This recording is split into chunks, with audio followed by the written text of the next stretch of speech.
Tonight I'm going to actually talk about one of the complicated failure modes of structural walls called out-of-plane instability. I'm going to discuss a bit about the failure mechanism and also the key design recommendations that is a result of our work here at the University of Canterbury. So the material I'm going to present is actually partially from my PhD research, followed by my postdoctoral research here at the University of Canterbury.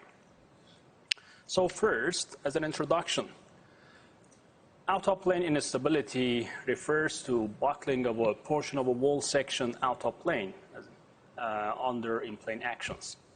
As you can see, this portion is limited to end region of the walls or boundary regions where the strains from in-plane actions are greatest. This mode of failure was observed in experiments but became an important issue after it was observed in the Chile earthquake and the 2011 Christchurch earthquake. In terms of design provisions, New Zealand design standard is the only design standard which has like a clause specifically related to this mode of failure. So the minimum thickness of walls for axle loads greater than 5%, so axle load ratio is greater than 5%, needs to be limited to this value. This actually design provision is developed based on an analytical model developed by Pauli and Priestley. And the buckling length is one of the assumptions here, which is considered to be equal as a theoretical length of the plastic hinge. So we're going to discuss these actual assumptions later, but just like to let you know, there is a provision in the New Zealand concrete design standard specifically related to this mode of failure. So as I said, this design provision was developed based on the analytical study by Pauli and Priestley. And since there were not many experiments which had this mode of failure, some assumptions had to be made. One of these assumptions was the buckling length, as I just said. And a stability criterion was developed based on the stability of the wall cross-section when the cracks close and the out-of-plane deformation starts. And again, the buckling length was assumed to be equal to the theoretical plastic hinge length. Then a study by Chai and Elier confirmed the findings of the previous study. In this study, wall boundary zones were tested. These boundary zones actually represented boundary zones of rectangular walls. They were tested under axial, tensile, and compressive forces. And the same stability criterion was used. And again, the buckling length was assumed to be equal to the plastic hinge length. In terms of numerical studies, we developed a model in 2014 which could capture this mode of failure. The element we used to capture this mode of failure is called curved shell element. This element, unlike flat shell elements which have integration points on the reference plane, only have integration points across the thickness and can therefore capture variation of strain across the thickness and the out-of-plane deformation. This model has been used by other research groups to capture the out-of-plane instability of rectangular walls since then. To verify the model, we used experimental results of wall specimens that had different shear span ratios and therefore different failure modes. The model could capture most of the failure modes observed in the experiment, except for bar buckling at the base, which could not be successfully captured. So as you can see in this plot, the strength degradation observed in the experiment was not captured by the model. However, the out-of-plane deformation and instability was well predicted. For further verification, we used test results of specimens that had out-of-plane instability as the main failure mechanism. On top of this, we actually used this model in a blind prediction practice and predicted the response of a singular reinforced walled specimen that was tested in Switzerland. So to actually understand the failure mechanism predicted by the model and the controlling parameters, we did a bunch of parametric studies and investigated the local response of the reinforcement and concrete elements at different locations, particularly at the location where the out-of-plane deformation was maximum. So to put it in a nutshell, the failure mechanism is captured by the model, follows these actually steps. So when a structural wall is subjected to lateral loading at large in-plane curvature demands, cracks form in the tensile boundary regions, and then the bars are forced to yield in tension. When the loading is reversed, the cracks are still wide open. However, the tensile forces are now changed to compressive forces, and since the cracks are still wide open, the rebars are the only elements that are resisting against axial forces. So these bars yield in compression, and when the compression occurs across sufficient length and height of the wall, then the model defines the deformation pattern that requires less energy, which is the out-of-plane deformation. However, depending on the initial tensile strain developed in the bars, different scenarios can occur. If the initial tensile strain is less than a specific value, let's say critical strain, then the cracks can close before progression of out-of-plane instability, which reestablishes the contribution of concrete to the load carrying capacity of the section, and the out-of-plane deformation recovers. However, if the initial, and here you can see the out-of-plane, and here you can see the out-of-plane deformation graph increasing and then decreasing. So, however, if the initial tensile strain is more than the critical strain, then this timely crack closure cannot occur, and the out-of-plane deformation changes to out-of-plane instability. So if we plot the out-of-plane history for this case, then the out-of-plane deformation increases and changes to the instability of the wall.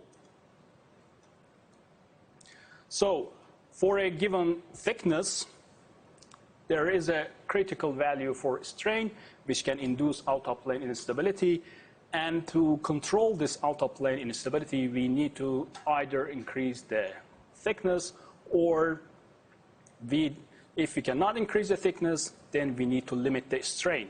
So the parameters that are governing this mode of failure are first the wall thickness, or let's say slenderness ratio. What I mean by slenderness ratio is the unsupported height to thickness, because as you know, the unsupported height is also a key parameter. But since like the unsupported height of walls or the story level is sort of constant in structures, we are dealing with thickness, and thickness is considered as the variant in our analysis. So the wall slenderness, height to thickness, and the parameters that control the strain, such as axial load and wall length, as well as reinforcement ratio, which controls the crack closure during unloading and reloading, are the parameters that have been identified to be governing according to our parametric studies. In terms of experimental studies, as I said, this mode of failure has been studied using testing boundary zones that concrete columns that represent boundary zones of rectangular walls. However, there are limitations in this approach because the boundary conditions at top, bottom, and along the length of the wall are not well captured in the experiment. So in terms of wall unit testing, some experiments have been done in Switzerland and Australia. And here at Canterbury, we tested several wall specimens under lateral load as well as axial load and bending, which was applied using these actuators at top of the specimen. The parameters considered in our test matrix included thickness, length, axial load. And the wall cross sections were like this. So we decreased the length, increased the thickness, and for the specimen that had a reduced length, we increased the reinforcement ratio to compensate for the reduced lever arm and to provide the same flexural capacity as the other specimens. For the benchmark specimen, the type of behavior that we observed can be seen in this actually hysteretic curve. As you can see, we had initiation of out-of-plane deformation after 1.5% drift level, and then bar fracture and bar buckling occurred at different stages of loading, and the specimen became unstable. However, this type of instability was significantly affected by the bar fracture and bar buckling at the base, and as you can see, it was mainly localized at the base.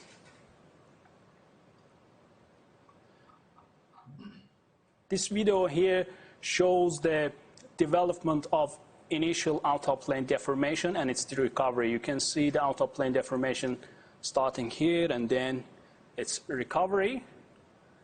And due to development of bar fracture and bar buckling at the base, we had a sort of, let's say, unstable base, which resulted in instability of the whole wall.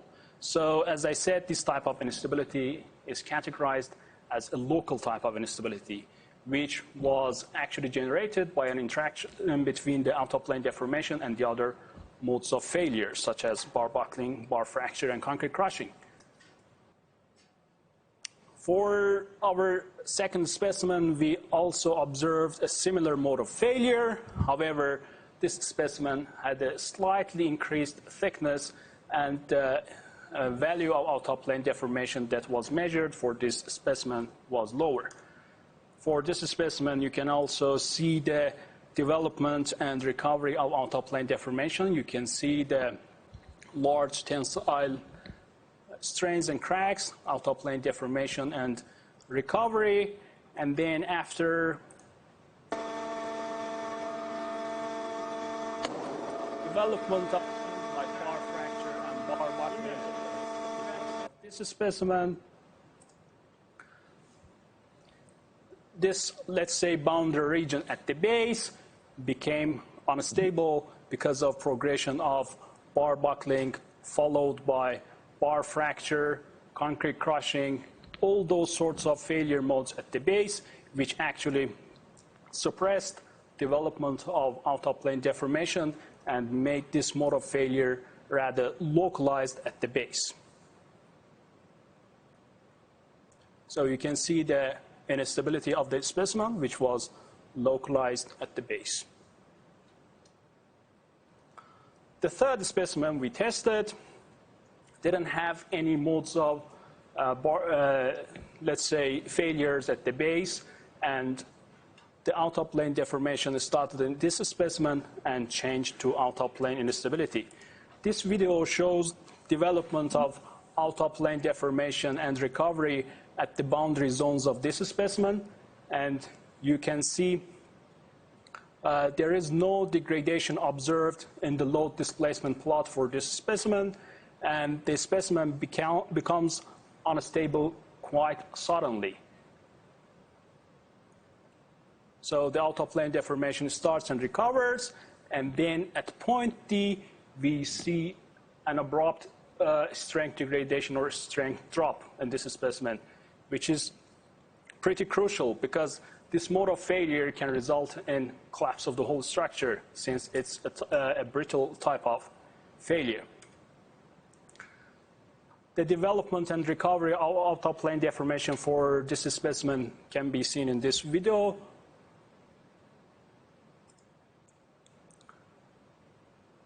So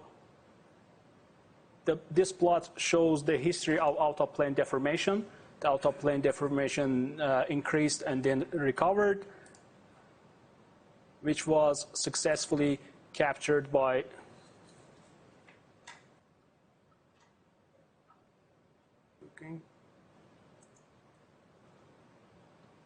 the numerical model. So the numerical model captured the development and recovery of out-of-plane deformation for this given drift level that was applied.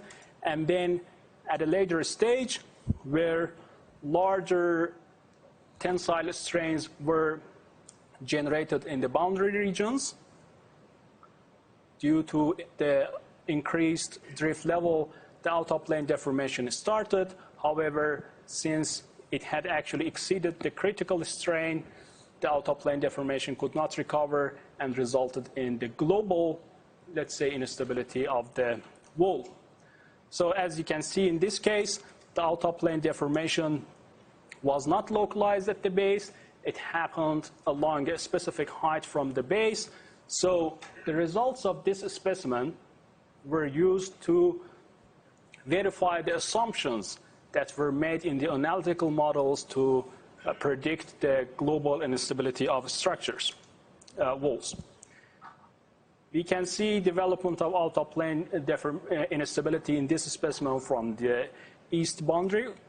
And this actually video shows development of out-of-plane deformation along the length of the wall. So you can see development of large tensile strains, out-of-plane deformation, and recovery. And this video here shows the stage where the instability happened. What I intend to show from this video is actually the extent of out-of-plane deformation along the length of the wall. So the boundary region that became unstable is the boundary region here, and you can see how the whole wall twisted and this region became unstable.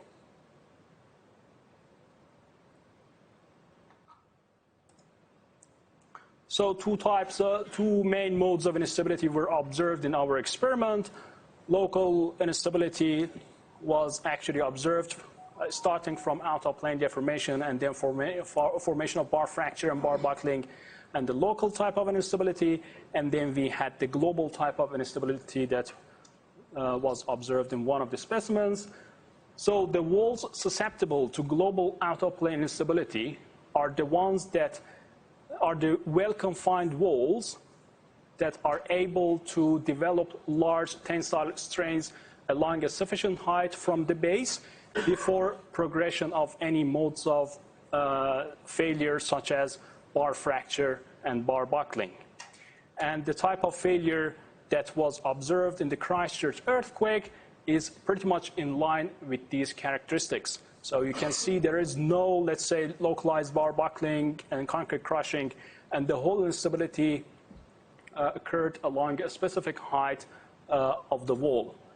The analytical model developed for prediction of this mode of failure is also dealing with this type of failure, and the numerical model successfully captured this mode of failure. And here I'm actually showing buckling of a column from an earthquake in Iran. So the type of buckling here to me seems to be more in line with the characteristics of this type of instability, because the buckling is rather localized at the place where large tensile strains can develop in the bars.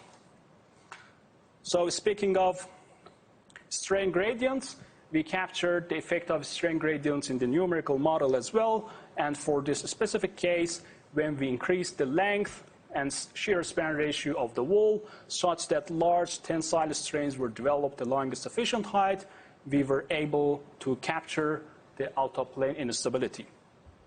So, design provisions. So after numerical and experimental studies, in order to come up with the design provisions for prevention of this mode of failure, we did a bunch of numerical studies on walls with different characteristics and investigated the response and the failure modes and the sensitivity of the model to different parameters. So first of all, let's again see a specific cycle from loading and unloading and the out-of-plane response of walls at large in-plane curvature demands. Large tensile strains develop. So when the loading is reversed, the bars take the compression. The bars are the only elements that take the compressive forces because the cracks are wide open. And then out-of-plane deformation starts, and then cracks close on one side, and the out-of-plane deformation recovers. So there is no strength degradation observed in this whole cycle. And this yellow curve shows the history of out-of-plane deformation. And I just want to attract your attention to this change of slope here, which you know is due to pinching or the crack closure. And it is pretty much in line with the point where the out-of-plane deformation has fully recovered. However, when the out-of-plane instability starts, we observe a very abrupt strength degradation. So as I said, this strength degradation, which is pretty much abrupt and brittle, can lead to collapse of the structure because the wall, which is the main load carrying capacity of most reinforced concrete wall buildings, fail, and the structure is likely to collapse. Therefore, our limit state should not consider the critical strain corresponding to the instability mode. To come up with a new design limit state, we compared the out-of-plane response of the tested specimen with the analytical models and the stability criterion that was introduced in the analytical models. As you can see, for the out-of-plane deformations above this stability criterion, we had great, let's say, significant residual out-of-plane deformation. So we decided to consider this stability criterion as the design limit state and the, let's say, limit state corresponding to the critical tensile strain. In the analytical models, an upper bound limit was also introduced, which was the half of wall thickness, and the test observations were pretty much in line with this upper bound limit. And when the out-of-plane deformation exceeded this upper bound limit, the wall became unstable. However, the assumptions made in the analytical models about the buckling length do not match the experimental observations. As I said, in the analytical models, the buckling length was considered to be the theoretical plastic hinge length. However, the experimental observations showed that it's a parameter dependent on the strain gradient as well as the unsupported story height. And the test results show the value of 70 to 75% of the unsupported story height as the buckling length. So, for a given slenderness ratio and reinforcement ratio based on our numerical studies, the parametric studies we conducted, we came up with the critical, let's say, tensile strains. Based on these critical tensile strains, the length of the wall can be limited for a desired drift. Because as you know, for a given rotation or drift level, the longer walls will induce larger strains in the boundary regions. So with the critical strain given, then we can actually choose the length of the wall for a given drift level. So based on the results of the parametric studies we conducted, we actually came up with several curves for normalized critical strain versus slenderness ratio. So the slenderness ratio here is actually the unsupported height to thickness ratio, and the normalized critical strain is the maximum tensile strain over yield strain. And this critical strain, as I said, is associated with the stability criterion that was developed in the analytical models. So we developed these plots for different ratios of longitudinal reinforcement in the boundary regions. And then in order to consider the effect of strain gradients, we developed different charts for the stages where the plastic region is below the story level and the stages where the plastic region is above the story level. Also, we compared the results of the numerical model with the analytical models when the value of the buckling length was modified. So as I said, in the analytical models, the buckling length was assumed to be equal to the theoretical plastic hinge length. In those models, we replaced these buckling length with buckling length observed in the numerical model, which was somewhere around 70 to 75% of the unsupported height. So axial load ratio, one of the parameters that I first discussed and has been taken into account in the New Zealand code is the axial load ratio, and the minimum thickness requirement to safeguard against out-of-plane instability applies to axial load ratios greater than 5% in the New Zealand code standard, in New Zealand design standard. However, our numerical model and also the experimental results of several specimens which had different axial load ratios showed that the axial load can have a dual effect, and which is pretty much complicated. So if the axial load cannot prevent, let's say, progression of out-of-plane deformation, then it will induce an increased out-of-plane deformation due to P delta effect and increase the probability of out-of-plane instability. So for a range of axial load ratio, the out-of-plane deformation can increase and then decrease. Therefore,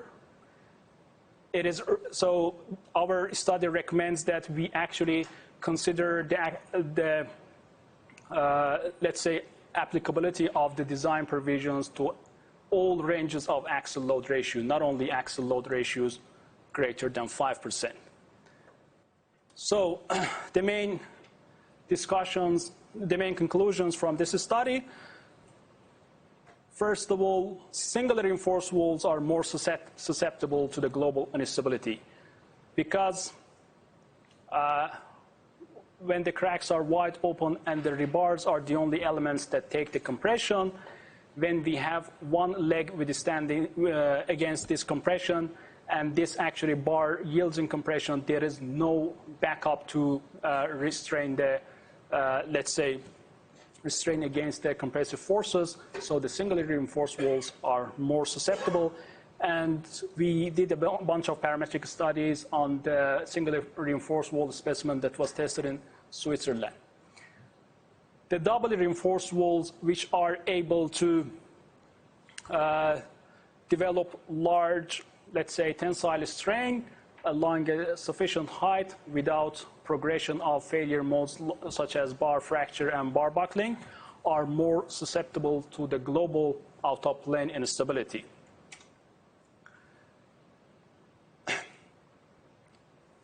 For design limit state, it is recommended that initiation of development of residual out-of-plane instability be taken as the design limit state and be considered for definition of the critical strain.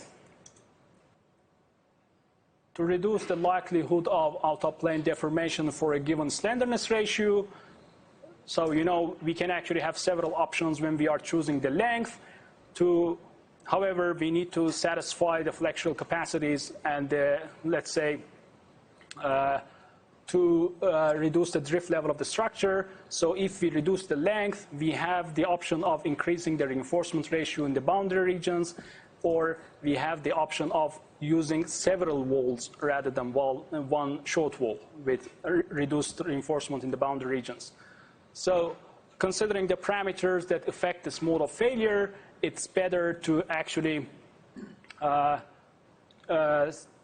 choose the option of using several short walls rather than reducing the length and increasing the reinforcement ratio in the boundary regions, because the reinforcement ratio is one of the parameters that is affecting the out-of-plane instability. So again, for the axial load ratios, it is recommended that the provisions of minimum thickness apply to the walls with all ranges of axial load ratios, not only the axial load ratios greater than 5%. And then the minimum thickness requirements would need to actually consider the buckling length of about 70 to 75% of the unsupported height instead of the theoretical plastic hinge length as the parameter.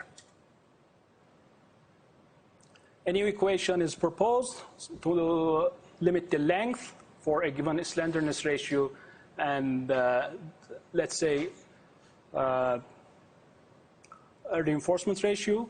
This relationship, as you saw, was developed based on the tensile strain associated with the stability criterion, and the effect of the boundary region longitudinal reinforcement ratio is taken into account.